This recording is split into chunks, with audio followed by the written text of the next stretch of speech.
What's up, everybody? Revivalhouse.net. We're here to do a podcast. It's kind of a one-off type of thing because we typically do the bullshit episodes surrounding films itself and news, but we're actually going to sort of do a semi-reaction and then discussion on the new Halloween trailer, which dropped today. Today, baby, we held off on watching it. It's 7:28 p.m. right now where I am. I hope Josh didn't cheat on us. We got Josh James here from the R-rated horror commentary. Did you cheat on us? Or hey, what's up, guys? No, man, I managed to avoid it. I saw it streaming on like every other post on Facebook, and I was like, nope. So, man, I mean, I know we kind of tend to follow a lot of the horror channels anyway, so we're bound to get a lot of those pop-ups on social media, but it seems like a big fucking deal, man. This movie might be a hit. It's getting a lot of circulation. Mm-hmm. And people, and I was guilty of reading the reactions, like some of the comments to the trailer. You fucker. No, not like what was in it, but just a lot of the fan reaction. A lot of people in my feeds and stuff are they're responding to it really well. A lot of people are really stoked for it. I'm kind of I don't know. I'm not necessarily a pessimist, but I do acknowledge that they can make a good trailer and the movie still suck and vice versa. Mm-hmm. So, but yeah, hopefully, I mean, look at we already kind of talked about it on a previous podcast, but the new Predator movie, I still have hope that could be a good movie, but the trailer was shit. Right? Oh, yeah, that was dog shit for sure. It was whoever was hired to edit that fucking trailer needs to be hung out to dry. But we're going to watch the official trailer. You guys can watch with us if you want. You've probably already seen it, but it's not super necessary. It's a pretty lengthy trailer. It's 2 minutes and 44 seconds, so hopefully we get some cool backstory here. But all right, you guys are ready? We'll include the link that we're using in the description of this episode, too. Okay, is it an official link, or is it like a repost? Yeah, Universal Pictures posted it. Is it? Which is fucking weird, man. So Universal has a hand in this. And I saw that it has Miramax attached to it, which Miramax owned the rights for years, and Universal had the rights to like part 2. But Miramax is defunct. I don't think Miramax is defunct yet. I thought they were defunct even when the Weinsteins were still before all this shit. They haven't used the Miramax brand in like well over a decade. Are you sure? Yeah, I don't even think like the Kevin Smith movies were Miramax anymore. I mean, maybe I'm talking out my ass. Maybe. But I thought so, but Isn't that production house like pretty much like bankrupt now? Or are they barely hanging on? like they literally, I thought they went from Miramax to straight up the Weinstein Company. The little W logo, they changed. Right. No, yeah, you're right. I just mean that company in general run by the Weinsteins is like... Yeah, they're selling off all their IPs, right? Their intellectual properties to other people, last time I heard. Which is good, but yeah, the actual Miramax brand, I think it just totally turned into the Weinstein Company at some point, like 10, 15 years ago. I think Dimension Films became that logo, and Miramax stayed, but I don't know. Well, I feel like we have to check this out after we watch this, and we'll get the facts. Yeah, nobody gives a shit. I do. All right, let's watch it. Let's go ahead and start it. We'll do a countdown. Are you guys ready? We're gonna be quiet during the whole one, maybe some oohs and ahs. But we're not doing that video crap. You don't need to see the furrow of our brow slightly as we watch this shit. We're not those guys. We're going to watch it and then we're going to talk about it. Okay, so I take it from that you'll probably put the audio of the trailer in the podcast? Mm-hmm. At least on the iTunes? Okay, well, we'll do a little ooh and ahing if we want. But we won't talk too much. No dialogue. Heavy dialogue. All right, so we'll do a countdown. 3, 2, 1, play. I've waited.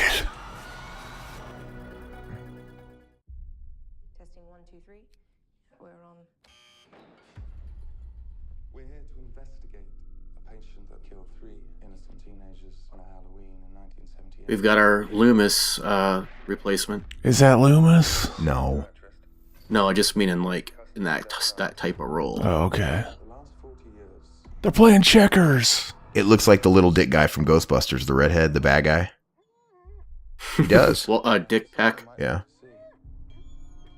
He's gonna eat a dog again.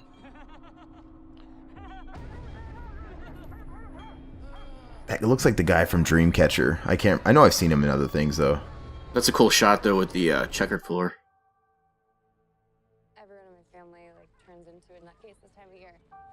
Yeah, I mean, your grandmother is Laurie Strode. She looks like Elisha Cuthbert, Who was almost a murderer. like her little sister.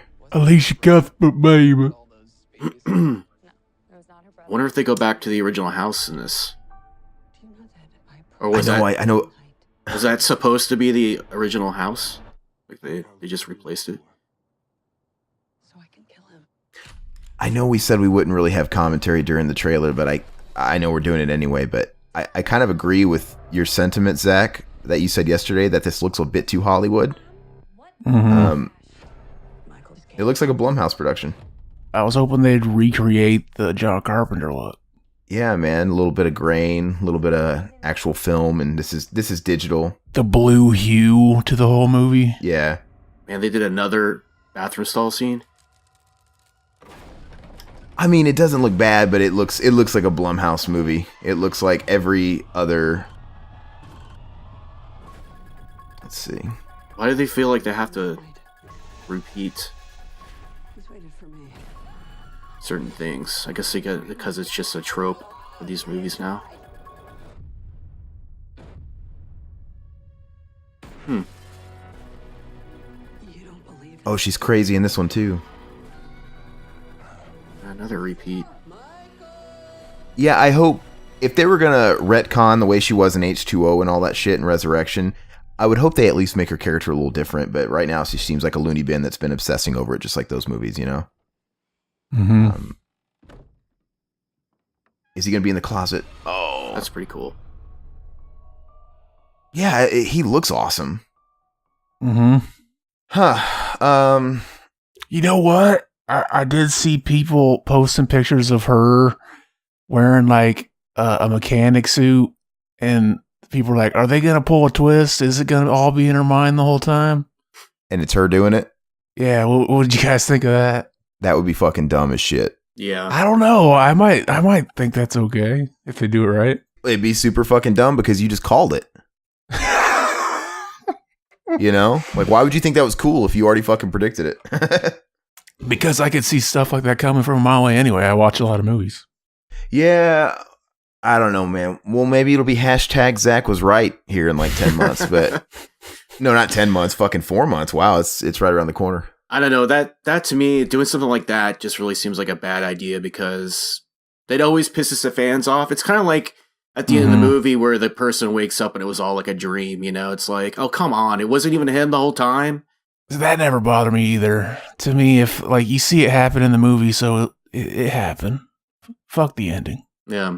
But yeah, do you think they're asking too much of us to just like disregard all the sequel? Do you think they're gonna like kind of hint that all those happened, but she didn't really die at the end of Resurrection?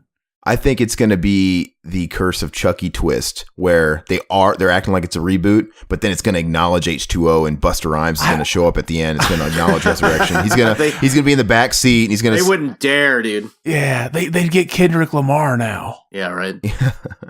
So I don't know. I don't. Well, the question is, if they were going to do some bullshit twist like you're talking about, Zach, they would have to have.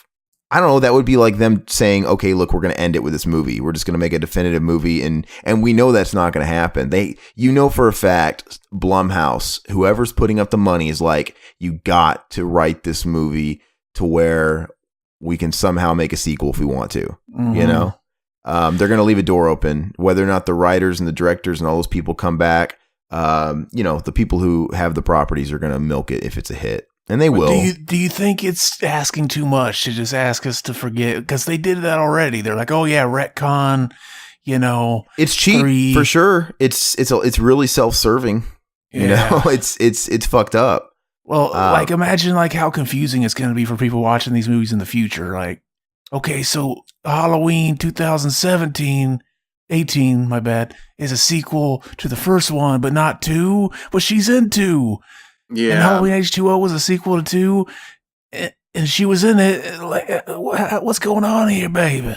Yeah, I'd say if Jamie Lee Curtis wasn't the one confusing everything, people wouldn't care because it's like nobody watches the Friday the 13th movies and really puts them together. See, but yeah, imagine if Friday the 13th, imagine next year, this movie does good, right? Now, next year, they put out Friday the 13th, 2019, and it's just a sequel to the first Friday the 13th. There's no Jason. He's still dead. And now it's the dad coming to get revenge on camp counselors, baby. Yeah, it's fucking whack, man. I don't know. I don't know what I'd think of that. They're just running out of ideas, you know? I mean, they're starting to stack up these movies, so they got to do something to keep it fresh. And I guess this was the best, what they thought was the best avenue that they could, take the movie down, was just take it all the way back to the beginning and make a fresh sequel, which I'm personally fine with. But yeah, you're right. I mean, it is going to be confusing for some people. Maybe somebody young just starting to get to know the franchise, they might be like, "What the fuck?" Like scratching their head, Like if he's not her brother anymore, that's going to be confusing. So yeah, for a lot of people, because we've had like decades of that just ingrained in our mind that it was that whole thing, the sibling thing. Well, they actually addressed that though. I think they said somewhere that like there was like two girls walking down the street and they were talking, and I think one of them says, "Oh no, that whole thing was just a rumor." Like, yeah, they do that fucking retcon thing with the line in the movie. I saw it. I know it's just like a nod. But why is this one not Halloween 2 then? If this is a sequel off the original Halloween, why is it also called Halloween? I don't know. Mm-hmm. These fucking titles are dumb. I get it's a marketing thing. They want to. They don't want you to feel like you got to watch a movie before you see that. They just want you, Halloween, I'll go see it. There's no number at the end of that. But it's just like Halloween H2O, where H2O at least somehow signified that, hey, it's Halloween 20th anniversary. I'm not saying there would be a title that they could come up with that would not sound hokey. So I'm kind of just bitching to bitch. But at the same time, usually they put just the name without a numerical at the end of it to somehow play off the market of a reboot, right? Even if it's not a reboot, we want to be able to get that reboot money. And I'd be okay with that if we didn't already have another Halloween simply called Halloween, 10 years ago? Right. Like how many, we got Halloween, we're going to have to start calling them by years, which is annoying. You got Halloween 78, you're going to have Halloween 5 or whatever year it is, and you're going to have Halloween 18. And it's just kind of stupid. They should have called it Halloween 2.0. I think they should have went all in and called it Halloween fucking 2, or call it Halloween the night he comes home or something like that. Call it fucking, make it take place after 2. Call it Halloween 3. Put out a Halloween 3 where Michael Myers is in it. Oh, that's a good That'd make idea. more sense than calling it Halloween. You know what would be a ballsy move? If they ditched the Halloween title altogether, because first of all, let's say they're acting like the sequels never happened. So who's to say that you can't call the first one Halloween and the second one's not a totally different title, kind of like a Rambo thing? He shows up on Thanksgiving. Call it Thanksgiving. No, I mean, like, I don't know. You know what I mean? There's no sequels to abide by. It's not a Halloween franchise. And call it Myers. Yeah, something. right. Yeah. Or they could literally call the movie The Night He Came Home or something, and I think that would be better than Halloween 4.0 or something, The night he comes. So I heard they had to pump the cum out of your stomach. do you think there's going to be, what kind of nods do you think are going to be in this movie? You think there's going to be any sort of nods or acknowledgement to the Rob Zombie stuff? Hopefully the Spy Kid's in there and he says that line again. They threw a bunch of nostalgia shit in this. I bet you there's going to be like a Busta Rhymes song playing in the background or some stupid shit like that. Like little Easter eggs thrown in there. One of the kids going to be watching one of the zombie Halloween movies on TV or something? Yeah, I know one thing they're definitely going to do is they're going to interlace a lot of Loomis materials into the movie, a lot of pictures. They'll probably do some, audio from past movies or have a new guy come in, kind of like they did with H2O, and like do a Loomis impersonation. But yeah, there'll definitely be a lot of Loomis interlaced in there. And then obviously they have some new character that's like supposed to be in Loomis's sort of role. Yeah. Mm-hmm. What's his motive, you think, though? Because he seems like he's got a motive and he's obsessed too. Is he a relative? Is he a relative of Loomis? Is he a relative of somebody that was killed by Michael Myers? Because he seems like he's on a mission, if you know what I mean. Like it's personal. Whenever like we were seeing little teaser photos, I saw him holding the mask. Yeah, I thought, like, is that another unmasking scene? Does he not have burns now? Like he was playing the Tony Moran role. Or does this character show up after an established murder in the movie and it raises awareness, and this guy, maybe he's just on the case, or maybe he's always been fascinated with the case itself and then a murder happens because maybe it's Tommy Doyle. No, again, yeah, right. So it's it's obviously not a case. He's coming home 40 years later, so he's obviously been dormant ever since then. So it's not like this redhead ginger dude has been sitting around every Halloween waiting for it. That sounds like a Jamie Lee Curtis thing in this movie. Like she's just obsessed. Sounds like that one guy from part 6, Tommy Doyle. Tommy Doyle, Oh, yeah, yeah. Paul Rudd. I don't know. I bet you there's going to be an inciting incident that happens that sparks the redhead guy to get into the picture. I'm calling it right now. That's Tommy Doyle. He's a cop now, and he's back to look for him. Yeah, I'd be fucking dumb. But I don't know. Let's kind of go over pros and cons. Like, Zach, what are the things that you liked about the trailer, and what are the things that maybe not necessarily bad, but you maybe have hesitations on? Start with the good. The trailer, it looked good enough. I'm interested in seeing it. So there's nothing you have any concerns over? Not really. Okay. I think it looks like kind of what you said, good enough. It really, if you notice, it lacked a lot of nighttime scenes. That whole fucking trailer was in the day. Yeah. Not all of it. It seemed like a lot of it was. I don't even remember the nighttime scenes, but there was obviously a lot of daylight, which I don't know. Even the scene where he was in the closet, that was during the day in broad daylight, and I'm not used to seeing Michael Myers in a closet with a light on. It's so bright, you know? Mm-hmm. Was it not at night?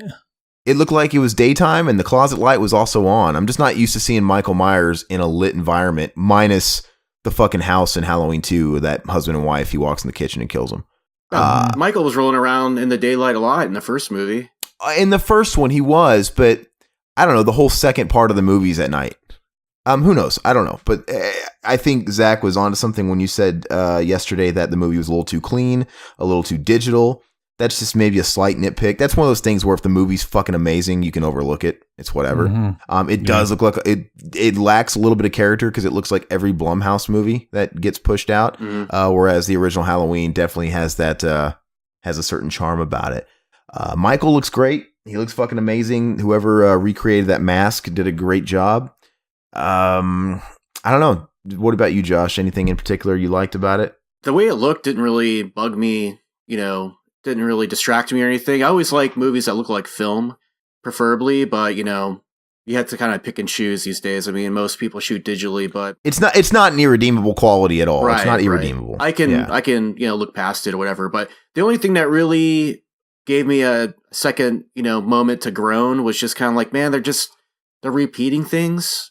Like they're doing another bathroom stall scene. They're doing another shot with the guy in the ghost outfit, in the room. It's like, are they rebooting the movie? I know they want to do fan service, but, do they really have to keep repeating these same things over and over and over again in these movies? I mean, are they going to drag a headstone into a bedroom? Are they going to do that too? I mean, They're going by the rules he had in the first one. He steals headstones and stuff. Plays like a ghost. It's going to be Halloween: The Force Awakens.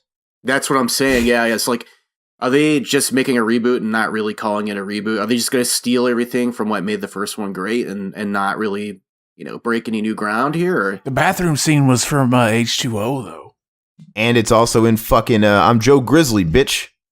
Oh, yeah. Yeah, I forgot about that. Halloween 6 has a bathroom scene, and then, you got the Rob Zombie Halloween's got bathroom scene.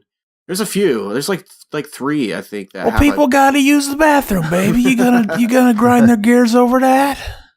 But Don't bash their gig so hardcore. I'm just saying, it makes me a little suspect because I'm like, man, come on, don't just keep doing the same things over again. yeah, I mean, they're pretty adamant about doing the fans right, and I feel like maybe they're going to do the fans right a little too close, and probably rehash some of that stuff too. I'm expecting it. That is when you're at your most vulnerable, is when you're on the toilet. It's a trope. I know. I mean, I wish somebody would do the Nancy again and get somebody in the bathtub. Nobody does the bathtub besides Freddy, and he almost did it. Mm-hmm. So, I don't know. To be honest with you, and I might get some hate for this, and I'm not against it, but I don't know. I'm not that intrigued by the whole Jamie Lee Curtis thing. I'm looking at her in the trailer, and like I said, I've seen it before. Mm-hmm. Oh, she's crazy. She's obsessing. Mm-hmm. I mean, I guess that's plausible. That wig was a bad choice because that just makes me think of Resurrection. Yeah, it doesn't look good. As far as her, maybe it'll sell me on it, but I don't know. But then again, if Jamie Lee Curtis wasn't there, I'd probably bitch if it was just some rando too. So it's like, I don't know. I hope it's good. I'm looking forward to see. I mean, she's just gonna play the same Laurie Strode as she always does, but it just seems like this time she's like a super paranoid, super prepared, almost like a doomsday prepper or something. She's got like a trap door. She should be watching Jim Baker and buying the bonus buckets and stacking up in her bunker, waiting for Michael to come back. Watching Infowars.com. Do you think that maybe like she's only really in this movie a small part, and it's kind of like a misleading thing? Like there has to be a closing on her chapter. It better not. There has to be. She has to be in this. She has to carry it. Yeah, in my opinion, she better. Mm-hmm. It can't be no fucking resurrection. And she gives him a smooch. Yeah, that's true. Jumps off the fuck. That would have been too much like resurrection. Now she gives him a full-on blowjob because they're not related no more, baby. Oh yeah, and I already keep forgetting that. I already fucking keep forgetting that. Yeah, that's gonna be so weird. It's even though they're gonna have a scene like you said where they're walking down the sidewalk and two girls sort of say, "Oh, that was a myth." It's gonna be hard to put my mind into that space. Mm-hmm. It's still gonna be hard to be like, I'm gonna have to sit there and the whole start of this movie keep reminding myself, "Oh, they're not siblings. They're not siblings. They're not siblings." Well, saying that might imply that this does take place after part 2, but you could just make it directly after part 1 if you prefer. I don't know, man. Do you think Jamie Lee Curtis is going to die in this one? Some people say she's just going to get killed off at the end. I really don't know. It could go either way. As far as she's getting older. She's a liability, man. They can't really count on her to be on like a bunch of sequels. I heard the only reason she did Resurrection was like, you got to kill me off. So, but she got older, man, and her stock decreased in the market, and they gave her a paycheck, and she's like every other person that gets their start in horror movies. Mm-hmm. They shit talk it, they're too good for it, until they get too old for the Hollywood they left it for, and then they come crawling back. They're going to kill her off, and then she's going to do A Fish Called Wanda part 2. Gross. I'd be fine with that. You ever listen to her commentary with the director on the H2O? It's like unbearable to listen to. She's just so full of herself and unaware, it's a downer, man. It's like, ugh. I watched the mini documentary the night she came home on the, what is it, the 35th anniversary Halloween. Mm-hmm. And yeah, during that whole that convention, she was somewhat embracing it and accepting, and she was good to the fans. But during this whole thing, she's still talking about like, I never liked horror, I never got it, whatever. And I've always thought that's fine. Yeah, I get it too. Well, the only reason they got her to do that appearance was something to do with like her animal charity or something, or whatever she's into. She does a lot of charitable shit. So whatever, they had worked it out with her charity, and then that made her come out and do it. But I always thought it was so weird that you can be the queen of something and have all these rabid fans that are fully aware that they themselves give way more shit about this than the actual person they're worshiping. I always thought that was the weirdest thing. Yeah. I wonder if her mom was the same way. It's not like a Robert Englund thing too. Robert Englund's kind of always been in that world. He's always been on the circuit, and he's he's never strayed too far from, those sort of fans and the genre. Robert Englund's like, so he loves himself. It's just like, he loves being Freddy, and he accepts it. Jamie Lee Curtis, she was an actor that got a couple of jobs from John Carpenter, got her start, and she went on to more mainstream things. And, I don't know, pulled a Renee Zellweger. Or I don't know. I think it's kind of weird, but anyway, good for her. Hopefully it's good. Hopefully the arc on her is all right too. I was going to say something else, but if they kill her off, her character has to go down like a hero though. We got to see Laurie Strode, seems like that's what they're teasing, beating the shit out of Michael for a little bit. Yeah. But how is she going to be a hero? She's not going to kill Michael Myers because they're going to somehow leave it open for him to come back when this movie. She'll cut off his head and we'll find out that he put a paramedic in his mask. Yeah, it's fucking dumb, dude. That was so bad. Fucking terrible. That's another thing where you're like, well, the guy in that movie was not, the guy in H2O wasn't fucking Michael the whole time, You're telling me like the fact that he couldn't talk stopped him from just taking the mask off and saying, look, I'm not the guy. Yeah, I know. I thought about that too. It's like, I get it. He's crushed, so maybe he can't talk. I don't know why he can't even grunt. Maybe he didn't realize he had a big freaking tight fucking mask on that kind of made it harder to see and harder to breathe for a second. I could buy that. Because they shared a whole moment where they're like touching fingers and everything, right? Mm-hmm. Yeah, They had like right. a whole 10, 15 seconds where he even looked at her with endearment. He could have taken off that mask. He acted like he was gonna take the mask off, but then didn't. Like, oh, no, it's not important. He basically acted like he was in on it with Michael, and we got to sit there and fool the audience. And he kind of acted like when he filmed that role, it was written that he was Michael Myers, and then it come up with that stupid fucking trope until the sequel. Like, hey, let's make that guy who was clearly Michael and having a moment with Jamie Lee Curtis. Let's make him not. Doesn't make any fucking sense. But I think she'll die at the end. Maybe they'll both die, She'll sacrifice herself or something like that, What if they like went the Jason route and said, yeah, they both die, but Michael comes back as a zombie in the next one? Okay, so I wouldn't hate that. No. Here's the thing. So you could even say they can have their cake and eat it too, which I know Zach hates that expression. But okay, Jamie Lee Curtis can be the hero, kill Michael, and somehow Michael can come back like they always did in the past. But here's the thing. They've already said they're keeping Michael grounded in this movie. No supernatural shit. I do like that. That's good. Yeah, me too. That's bullshit. If it takes place after part 1, he got shot 6 times and didn't die. He's already supernatural. No, Zach does make a point. Yeah, I mean, who knows? He shot him in the body. Who knows? Maybe they nurse him back. I shot him in the heart. I shot him in the heart. How do you know he hit him in the heart? What a fucking dumbass. But I don't know, man. They'll explain it somehow, or they'll just sort of take liberties with that whole ending. Maybe we'll get like a recap of the ending. I don't know. Maybe they'll recap it with dialogue. Wouldn't that be funny if they tried to recap the ending and then they just continue from it like part 2, but all of a sudden she's old. Yeah, like they don't even bring it up. And his mask got old all of a sudden. No, but I don't think they're going to play it off like that. I think if they killed Michael, he's dead because they're going to keep it grounded in realism. And because they want sort of that insurance that we can have a sequel if it does gangbusters, which it will, they won't kill him. I don't think he's going to die. I think actually, to kind of piggyback on what Josh was talking about with the self-service and the throwbacks, I think it'll end the same way the first one does, in a similar manner. I personally do. Yeah. That's what I'm going to predict. I think Laurie will die, and I think Michael will kind of have a similar ending where he'll just be gone. What if she survives at the end, and then when they make the sequel to this one, she's in a hospital again? She kisses him, and she dies, and she kisses him. Yeah. I guarantee you at the least, I'm not totally certain Jamie Lee Curtis will die. I think she will, but I think 100% it'll end like the first one does, and Michael will just disappear. They're not going to kill him at all. So no, it'll probably end with a jump scare.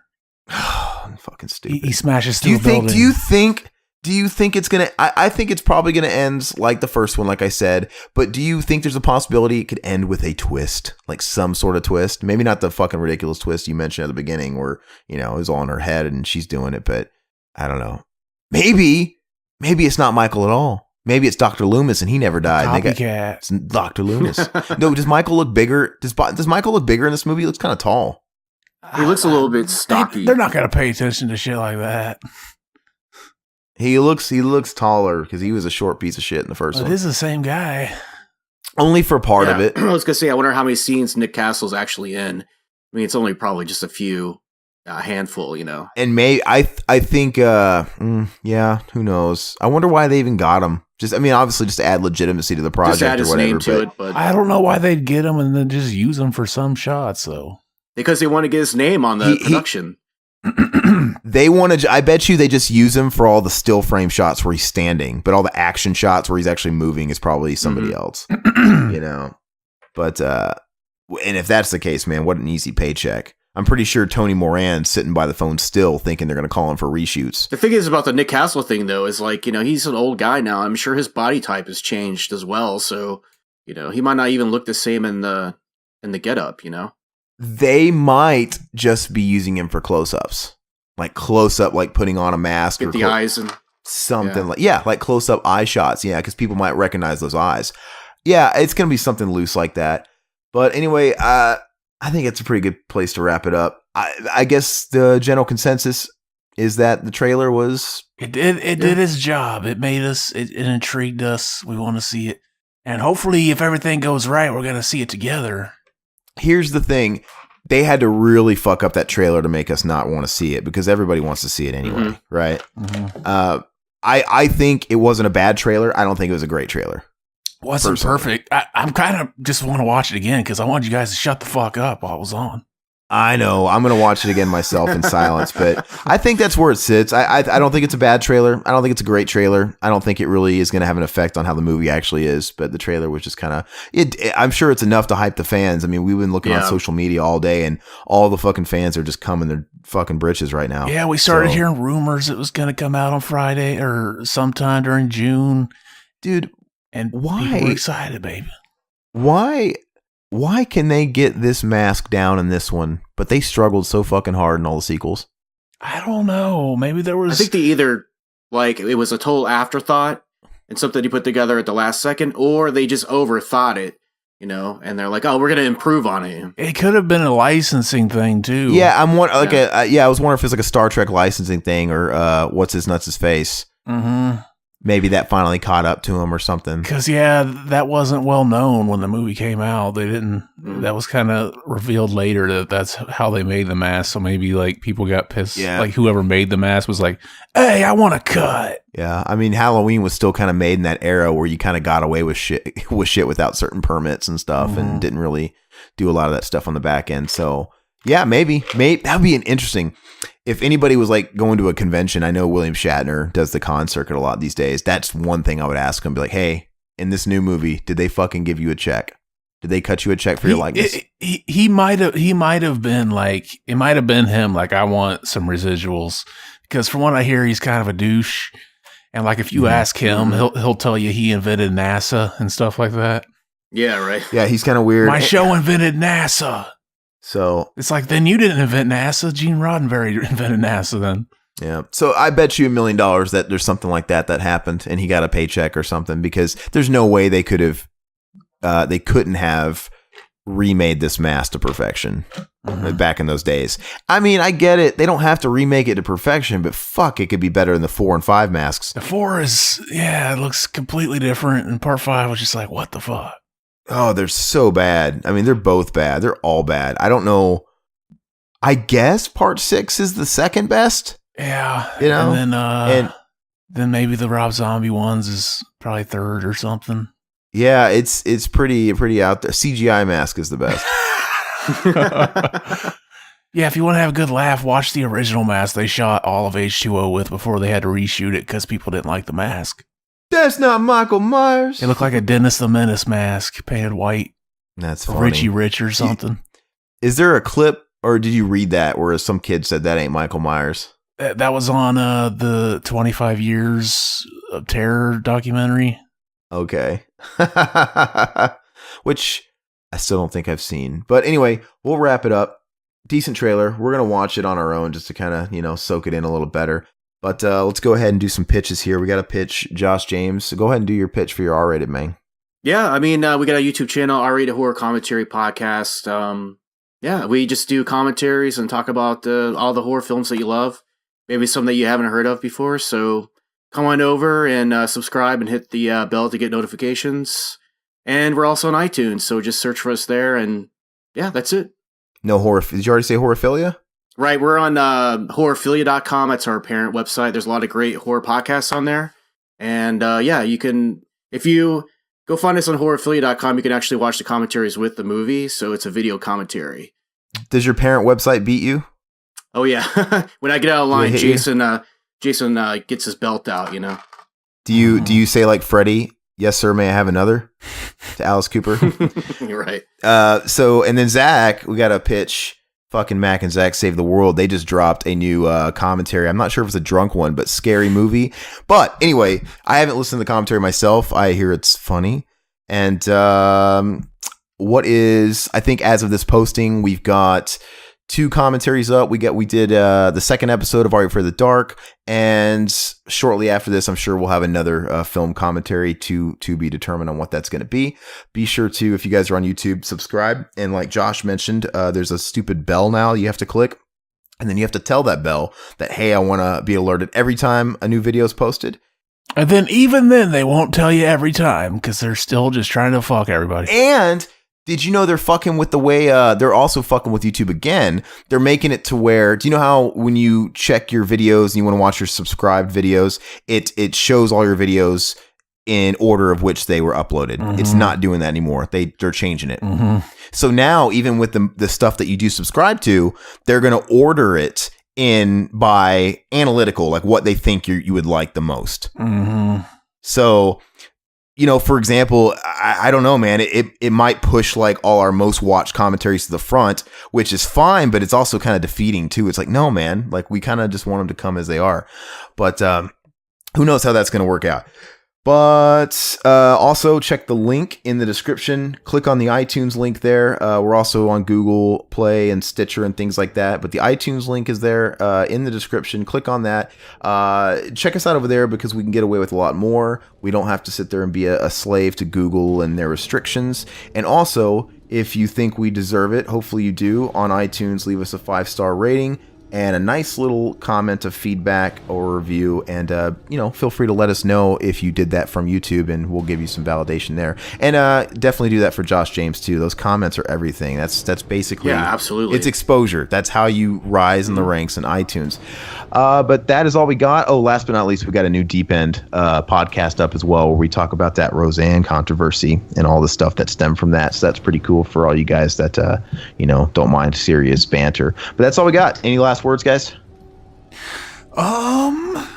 Cockstain. That's a good one. All right. Bye-bye, puppets. Later. Later.